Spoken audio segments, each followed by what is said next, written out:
Alors c'est intéressant contre la consommation de drogue et surtout contre les consommateurs de drogue. Et c'est là où c'est intéressant parce que faut se demander si c'est utile. Alors d'abord, il y a un spot de pub qu'on va regarder et ensuite on va essayer de comprendre si c'est utile ce type de spot de pub.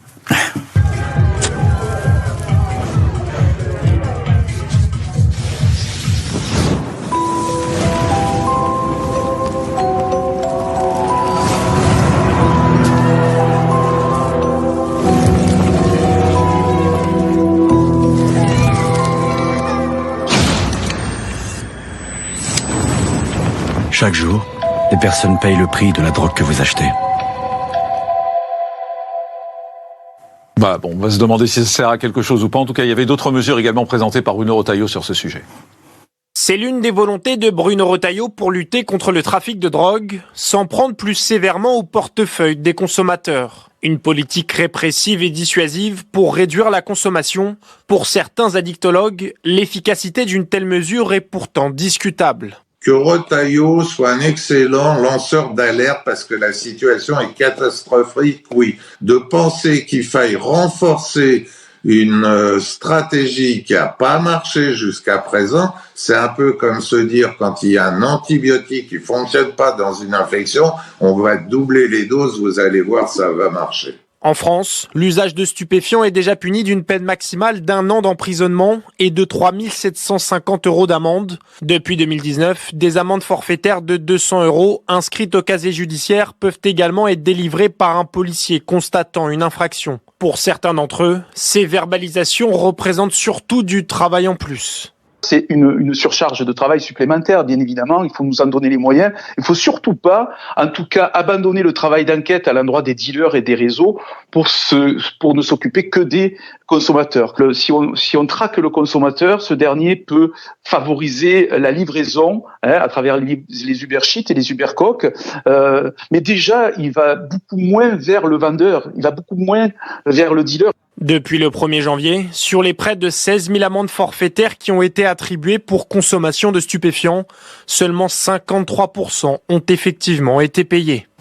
Alors on est en direct avec Yann Botrel qui est addictologue. Bonjour, merci beaucoup d'être en direct avec nous. Moi je voulais vous avoir parce qu'on a vu cette campagne de publicité, de communication qui a été lancée par le ministre hier.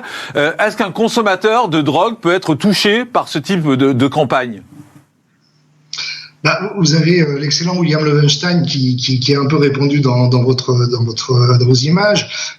Qui peut penser dans ce pays que parce qu'on va dire aux consommateurs que c'est pas bien qu'ils alimentent des trafics, que ça va avoir une quelconque utilité sur leur consommation.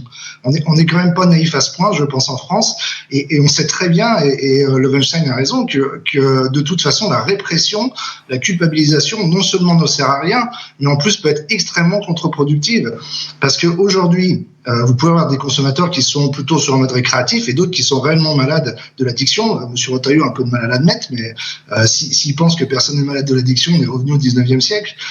Mais en tout cas, sur les consommateurs récréatifs, il y a 5 millions de consommateurs, par exemple, de cannabis en France. C'est la drogue illicite la plus consommée en France. Eux, ils vous disent quoi ? Ils vous disent, vous avez qu'à légaliser. Parce que au moins, mon argent, il ira pas dans les trafics, il ira à l'État. Et puis après, vous avez les gens qui sont malades des addictions. Et le problème, c'est que la culpabilité faisant extrêmement partie de la maladie, si en plus vous en remettez une couche, c'est des gens qui n'iront plus dans les circuits de soins, c'est des gens qui auront honte de consulter, et on va perdre encore des gens dans le soin. Donc c'est contre-productif à tous les niveaux. Alors, vous l'avez compris, il y a 2 couches en fait, si je peux m'exprimer ainsi. La première couche, c'est cette campagne de pub qu'on voit à gauche de l'écran, et la deuxième couche, c'est les sanctions. Toujours plus de sanctions contre les gens qui sont accros à la drogue. Est-ce que les sanctions, ça peut faire peur ? Les sanctions ne font pas peur. Vous savez, moi aujourd'hui, j'ai par exemple des patients qui sont dans du jeu compulsif. Ils vont parfois jusqu'à voler leurs proches pour assouvir. Assouvir, c'est pas un beau terme, mais parce qu'ils ont des envies tellement irrépressibles qu'ils sont prêts à tout. Alors je vais vous dire, vous pouvez mettre toutes les amendes que vous voulez. La vérité, c'est qu'il faut se le dire une bonne fois pour toutes. Il n'y a pas de société de sans drogue. Ça n'existe pas. C'est comme ça depuis la préhistoire. Et c'est pas Monsieur Retailleau qui arrêtera la drogue en France. Ça n'existe pas. C'est utopique. Donc la répression, ça ne sert strictement à rien. Et puis je pense que les policiers, vous savez, ils ont autre chose à faire qu'à courir derrière un consommateur. Ça n'a aucun sens. Il faut lutter contre le trafic, c'est quand même une évidence. Le narcotrafic, c'est préoccupant, personne ne le nie. Mais il faut pas se tromper de cible. Mais c'est fort ce que vous dites. Vous dites la répression, ça ne sert absolument à rien. Non, vous savez, je crois que quand il y avait la peine de mort, ça réduisait pas les crimes. Il y avait pas d'effet. Aujourd'hui, quelqu'un qui est malade des addictions ou un jeune qui veut faire son expérience, vous savez, vous pouvez lui dire tout ce qu'il risque, ça ne changera absolument rien. Mais ça on a fait le test. Hein. Et puis si on remonte historiquement dans la prohibition aux États-Unis, ça n'a absolument pas fonctionné. Hein. Donc ça veut dire qu'il faut arrêter de s'attaquer aux consommateurs, en gros, parce que moi c'est ce que je comprends dans votre discours. Oui, moi je pense qu'il n'y a pas d'utilité à s'attaquer aux consommateurs parce que ça ne résout absolument rien. Et puis de toute façon, essayer de faire des interdits auprès des jeunes, ça ne sert absolument à rien. Je pense qu'on aurait mieux fait de leur poser la question pourquoi tu consommes, faire de la pédagogie et leur faire comprendre.